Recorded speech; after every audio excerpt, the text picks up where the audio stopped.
Hello, good people. Thank you very much for tuning once again today. Today, we want to look at some of the very rare Abba interviews, the members of the band. And this is going to give us a glimpse of their history and also their world tours and also the great songs that they did. So guys, please sit back and relax because we have a very wonderful interviews. And if this is your first time tuning, please press that subscription button and also the notification bell so that next time you will be able to receive more videos. Thank you so much. Thank you so much guys for tuning. So let us get straight away into this interview.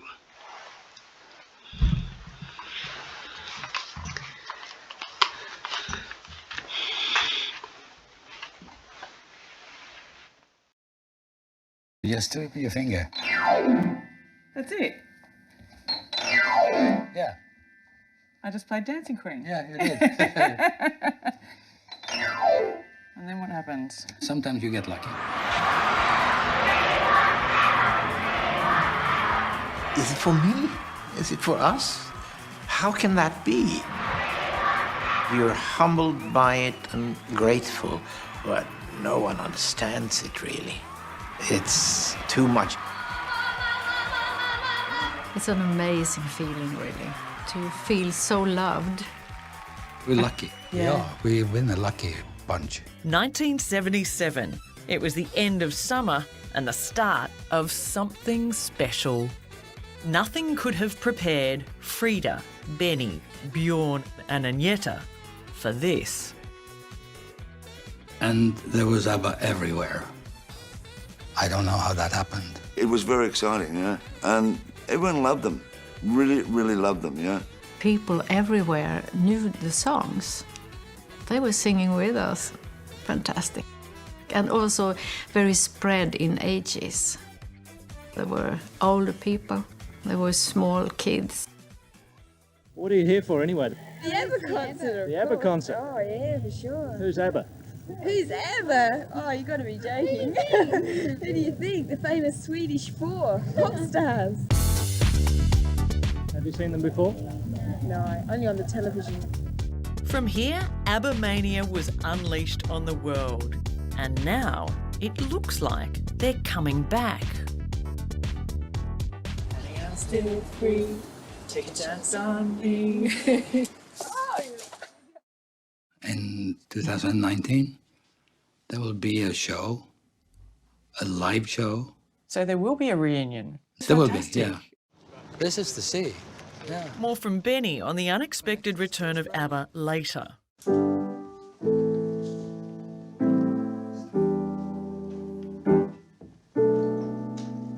That's a good verse, I think. Yeah.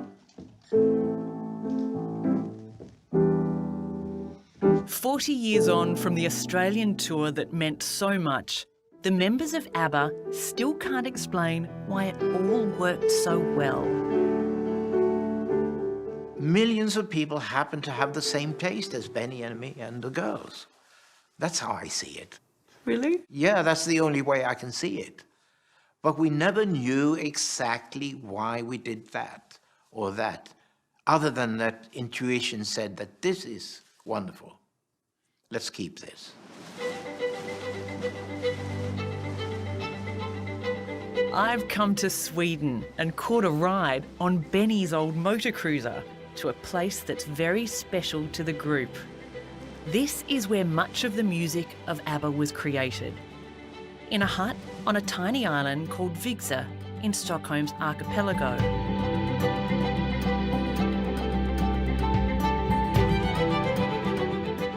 Agneta and I had bought a place there, and later Benny and Frida did. You know, in the early morning I used to hear sounds of someone playing piano up there, and I knew Benny had arrived. So I used to make a pot of coffee, take my guitar and walk up there, and then we'd sit there, you know, the whole day long and write away.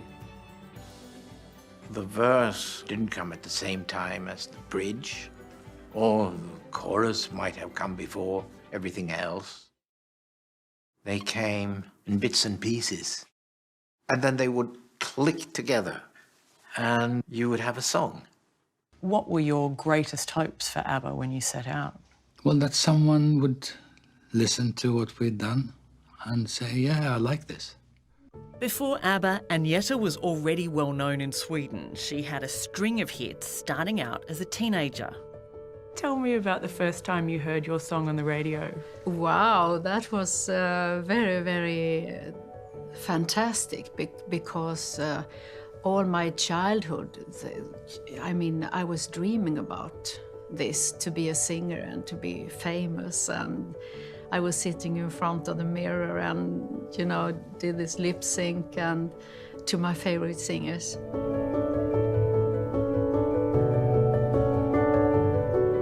The guys in the band swear that I fell in love just by hearing her voice. Is that true? Yes, I think so. There was something, you know, so incredibly attractive in that voice, even before I knew the girl. Bjorn, who was in a folk band, met Agneta on a TV special. We did a duet together. After that, we were very soon a couple. A young Frida was carving out her own solo career. She caught the eye of ABBA's most famous recruit, Benny Andersson. You were dating Frida and he was dating Agneta, but it didn't enter your heads that the four of you should form a group. No. Funny, isn't it? I think you were on holiday in Cyprus in 1970 when you all started singing together. Do you remember that? Well, because we had, it was like a free holiday for a week. I said, you sing a couple of songs every night and you don't have to pay for the trip. So we said, yeah, okay, let's do that. Do you remember how it felt when you first heard all of your voices singing together? Well, it wasn't that great. I mean, the girls were always good singers. They were.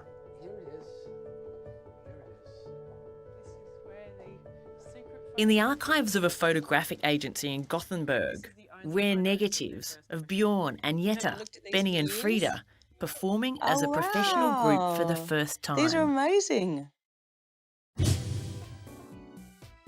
It was November 1970.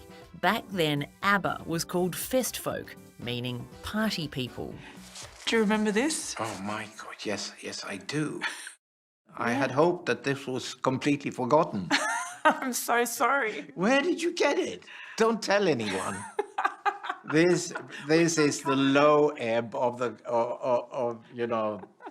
the collaboration between the four of us. Why did it go so wrong? Because we were not doing what we were supposed to do. We were singing other people's songs in a sort of, that's a kind of cabaret act. Benny and I were doing a number where we were supposed to be two little boys. Yeah, what? No, don't say you got a picture of that as well. I'm so sorry to say, but Oh, God. Sorry, Bjorn. Oh. You were that bad? I think so. It was embarrassing. But it was after that tour that we realized our own songs, that's what we should do.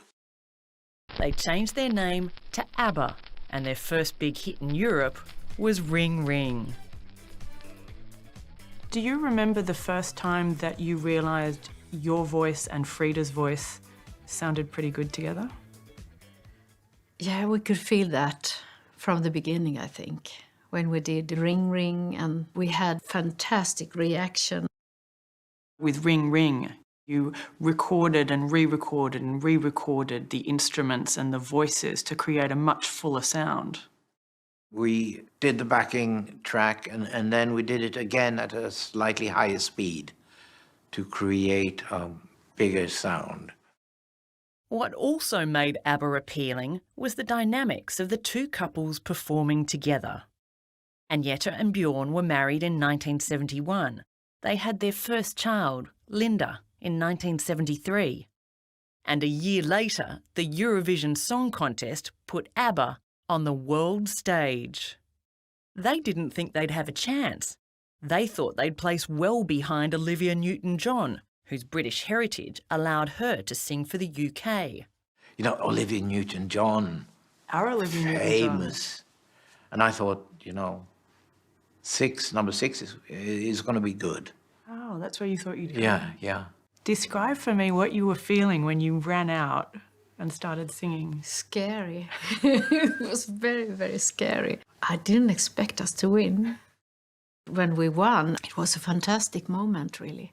Traditionally, Eurovision Song Contest winners seem to be one-hit wonders. So you had a bit of trouble breaking into the market after that, didn't you? We did. We chose the wrong song as a follow-up to begin with. In everybody's minds, it seemed that they had decided they'll be forgotten. And it was a struggle. Yeah. And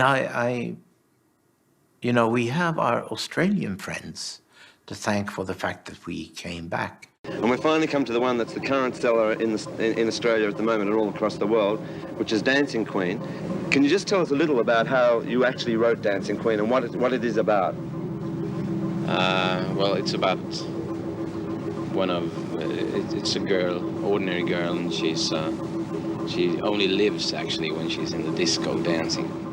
I remember when we did Dancing Queen, when we recorded it, because we could feel that this is really something. This song gonna be big, because we could feel we had goosebumps. Really? On our arms, yeah.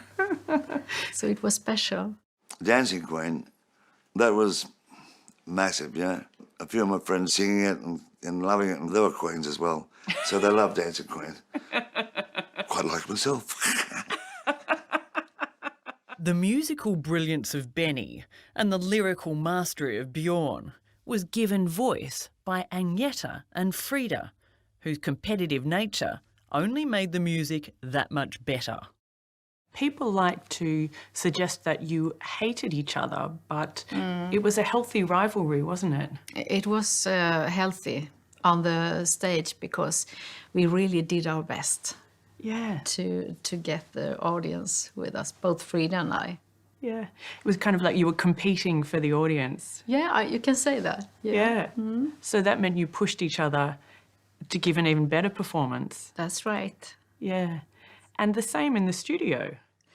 Yeah. We were always standing in front of each other with a mic in between, and we had very, very funny times.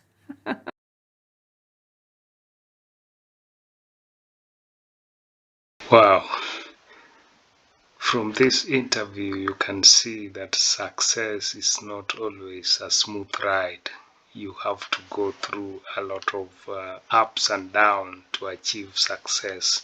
And during this interview, you can see Abba, the group, went through a lot of things. Before they became a big group, they started from a low ground and they started rising slowly by slowly.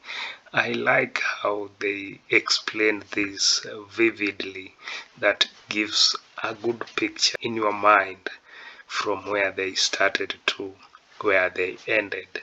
So let us continue with the interview and see what they have to say. Now, 14 months ago, Abba were only known in Sweden, which is absolutely amazing. And since then, they've become the biggest record sellers in Australia. They've caught the imagination of toddlers, teenagers and grandmothers alike. And today, they are topping the charts right around the world. But while Abba was hogging the countdown charts, homegrown artists like John Paul Young, or Squeak, were getting annoyed. Seriously, here is the #1 record. Say goodnight, Squeak. Good night, Squeak. I think we all know what the #1 record is by now, because this is the one that kept Squeak from being #1 on the Countdown Top 10 for about 4 weeks.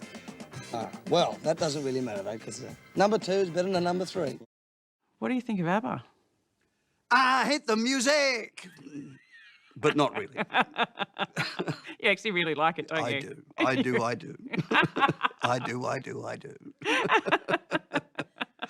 In 1976, you had a huge hit with I Hate the Music, but it just couldn't get to #1. Why was that? Can you hear the drums, Fernando?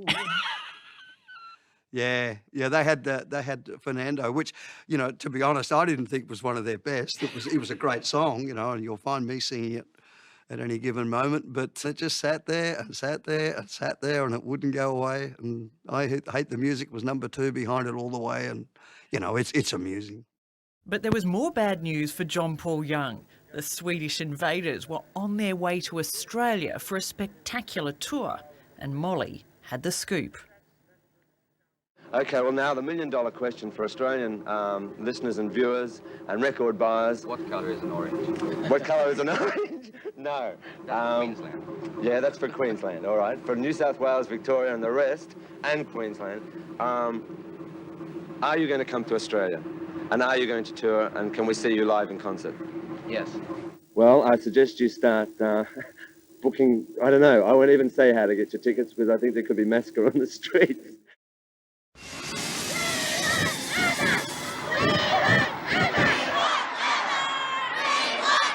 Sunday, February 27th, 1977. Abba touched down in Sydney. Only the Beatles had attracted crowds as big. Little wave. The fantastic, amazing thing, having people, you know, along all that way, waving with flags and banners, and that was something incredible because that very rarely happened in those days, anywhere. Among Abba's entourage was makeup artist and costume designer Ing-Marie Halling. A few months earlier, she'd been surprised by a phone call from Frida. There was Frida in the phone, and she said, we are going on a tour to Australia, and we wonder if you want to come along to work with the costumes and the makeup and help us in the dressing room. And how long did it take you to decide to go? Well, yeah, 9 seconds. In Australia, Ing-Marie was with Abba 24/7, an insider as Abba mania swept across the country. You know, everyone was taken by surprise. It was really like nothing you'd seen before. No. Hello everybody, this is Frida. I really appreciate this. I love you. The band was overwhelmed and deeply worried they'd disappoint the enormous, frenzied throng. We were thinking, well, this is going to be, you know, the last nail in the coffin. We're coming here, it's only going to just blow up because it's the expectations were very high, I think, from the audience. And you can never live up to high expectations. That's the feeling that I had, at least. Here they are, Abba. Finally hit Australia for their long-awaited tour. A day after arriving, Abba held a press conference in Sydney. To this day, it's remembered for one brazen question. I read somewhere where you are the proud owner of an award which declares you as the lady with the most sexiest bottom. Is that true? How can I answer to that? I don't know. I haven't seen it. Now, I'd like to apologise on behalf of our nation's obsession with your bottom. Oh, it was not only there. Well, it could be worse things. How did you feel about that at the time? You were, I guess, one of the biggest sex symbols in the world. We didn't think about that so much, actually. Neither Frida or I, but we were, of course, very aware of, when we were on the stage, that thought that we were something special. That gave us a very nice feeling, really, and also the fact that we were so different.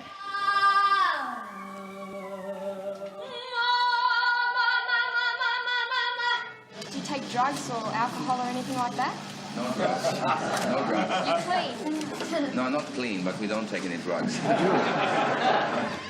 Like all big stars, Abba had what's known as a rider, a list of requirements for each of their Australian shows. And it confirms they certainly weren't teetotalers. 2 bottles of French dry champagne, well chilled, 2 bottles of Perrier water, 1 bottle of Scotch, Johnny Walker Black Label, half bottle of Negrita rum, 10 bottles of Coca-Cola, tea, coffee, milk, lemon, sugar, cups, glasses, and spoons.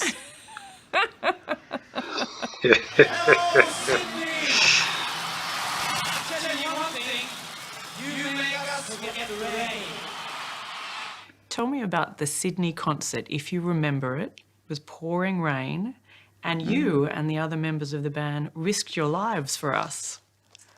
Yes, it's not easy to stand on the stage outside with so many people and just say we can't do it.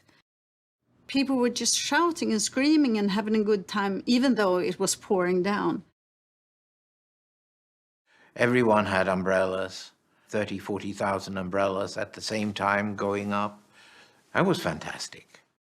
It was just so loud, and it was like electricity in the air, which was probably from the storm that was happening as well, but I think it was coming directly from the people. The hype of it was just amazing.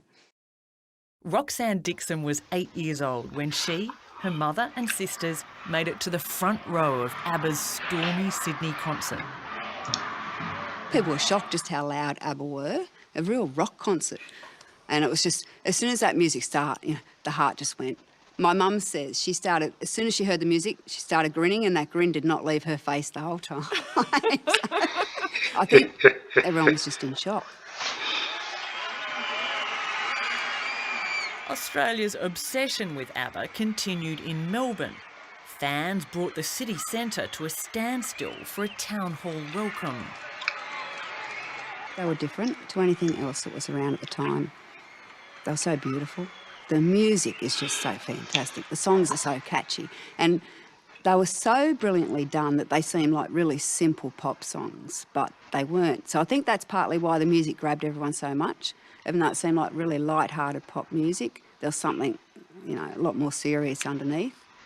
What do you think it is about ABBA that has so captivated Australians? Well, apart from their brilliant music, because their music is brilliant, and I think that with Australians, they could sense that, like Aussies are, they were down to earth, you know? Yeah. Absolutely down to earth, you know? How does that feel as an artist, to see thousands and thousands of people waving and screaming? Mostly you're humbled by it. The fact that this is actually happening. And they're out there because of you and because of something that we had done. As Abba headed home, fans lined the road and crowded into the airport, devastated to see them go. And the feeling was mutual. I want to jog your memory here, so hopefully it'll play. Yeah.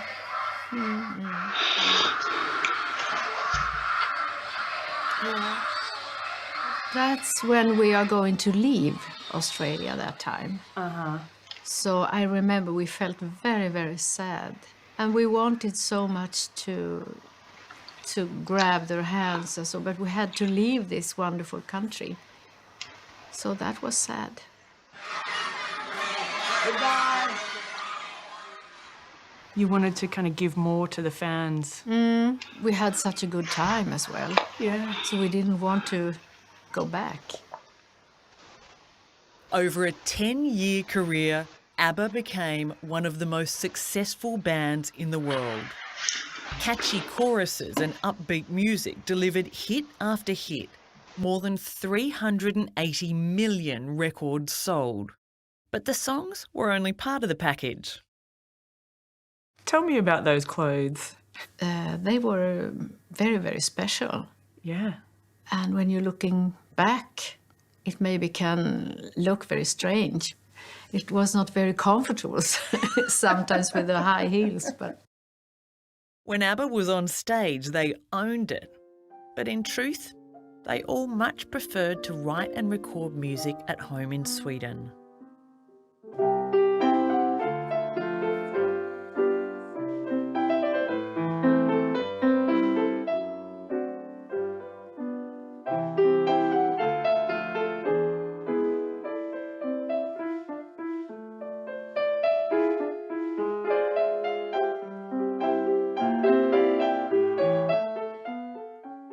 Thank You for the Music is very special to you because you were very heavily pregnant. Yeah, I was pregnant, and the doctor said that she's not allowed to push too much.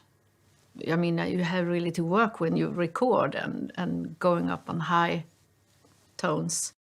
So I had to be very careful. So they fixed like a chair but a bed. Yeah. So I could be lying down, and I nearly lie down singing that song. Wow. Yeah. You were actually reclining while singing Thank You for the Music. Yeah, it was special with the stomach. 9 months after the Australian tour, Agneta and Bjorn had their second child, Christian. Then, the following year, Frida and Benny were married. The band was riding high. It's quite wonderful to be able to work with what you enjoy most and to have success with it.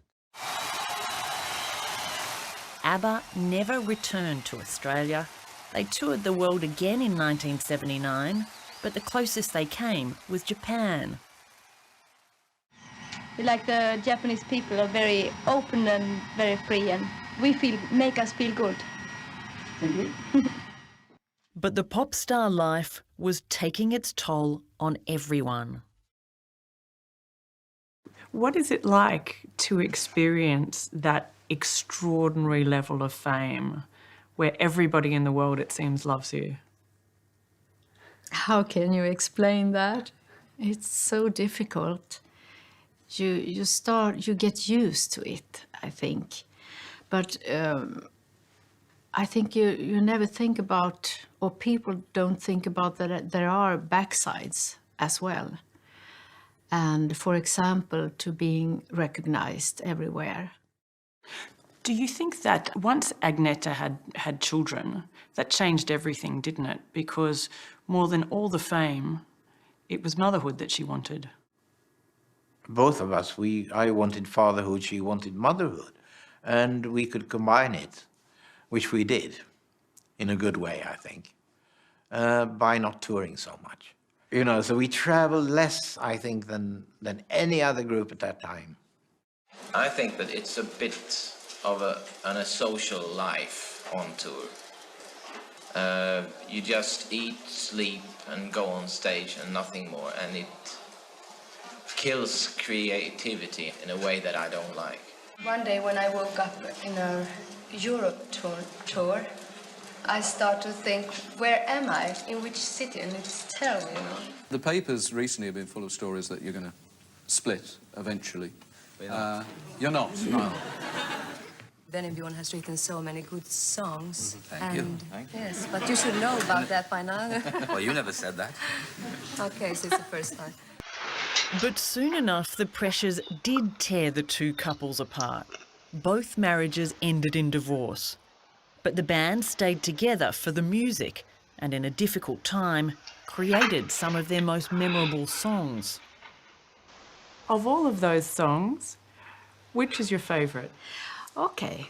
My favorite song is The Winner Takes It All. I think it's super, really. The Winner Takes It All. Mm. People liked to think that that was about your relationship.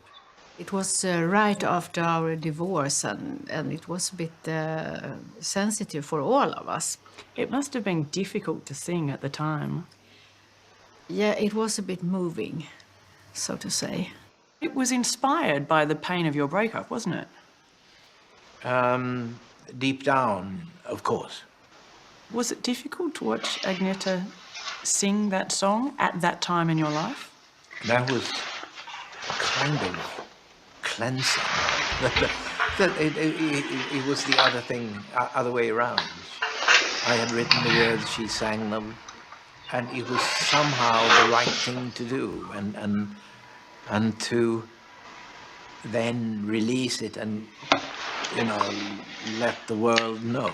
It was something deeply symbolic in that. In 1982, Abba broke up, believing they and their music would soon be forgotten. We were just happy that we were We did so good while we were at it, you know. No one expected this to sort of continue. None of us. When Abba finished, you thought maybe the songs would be around for another year or so. And Yeah, something like maybe a year, 2, maybe. That's Yeah. it. And that would be it. ABBA's music provided the soundtrack for a little movie called Muriel's Wedding that became a comedy classic. PJ Hogan, who directed Muriel's Wedding, Yeah. he really dogged you to get that music, didn't he? Yeah. Well, they had to ask a couple of times because we were not sure. It's a great film. I really like that film.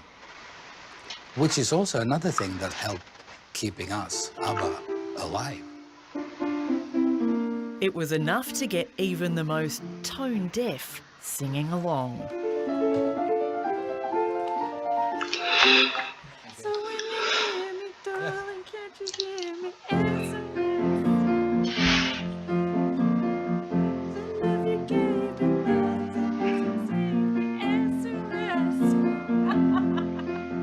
In 1999, Benny and Bjorn's own stage musical, Mamma Mia, hurled ABBA back into the charts again.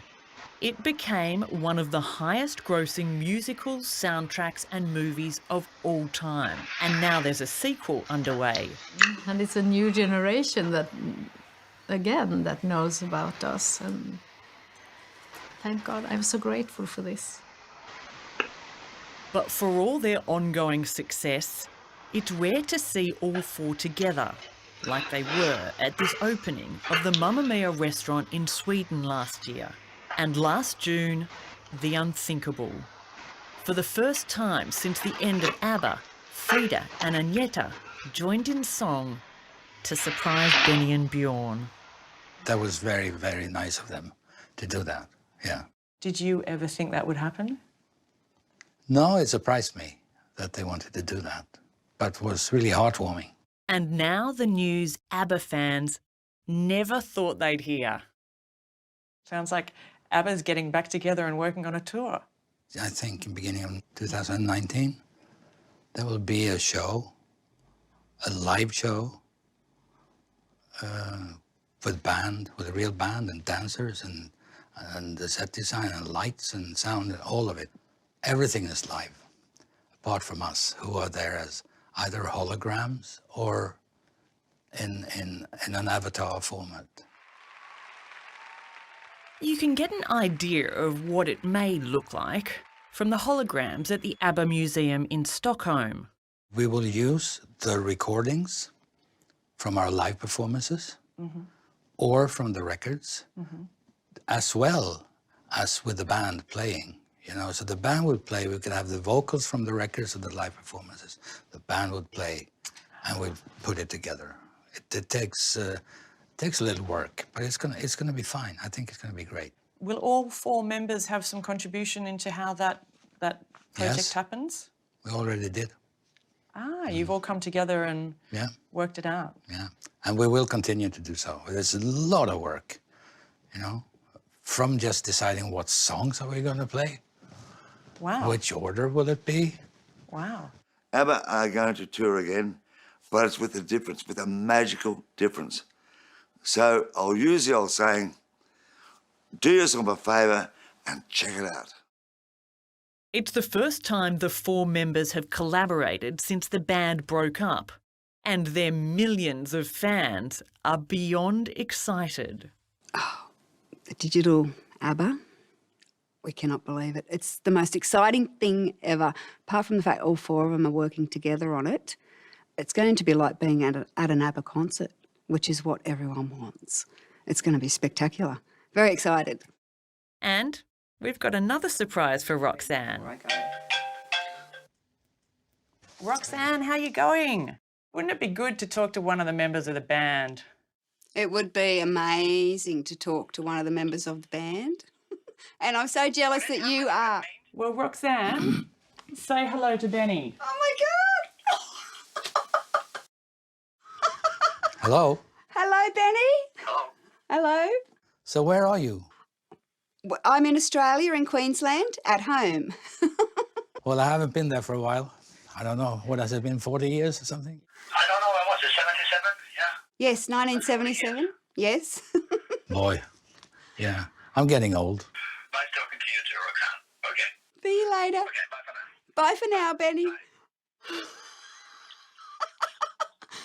Oh my goodness. Oh my goodness. Oh my goodness. Do you pinch yourself every day? Yeah, almost every day, because there's always someone, you know, who comes up and says, thank you for the music. How do you begin to fathom how many people have been affected by your music? I don't know, but I think it's a lot, really. And it's so spread, it's so all over the world. But it makes you very humble, and I'm very thankful that I have been able to do this. It means a lot.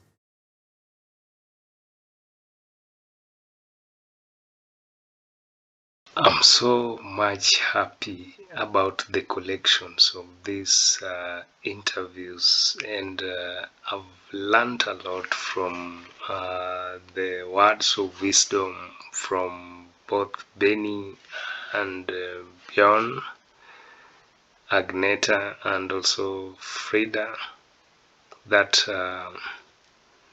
to achieve success, it's not an easy thing. The road can be bumpy, or it's not something like a bed of roses. There are so many things you have to meet, obstacles. You have to meet also people who do not want you to achieve that success.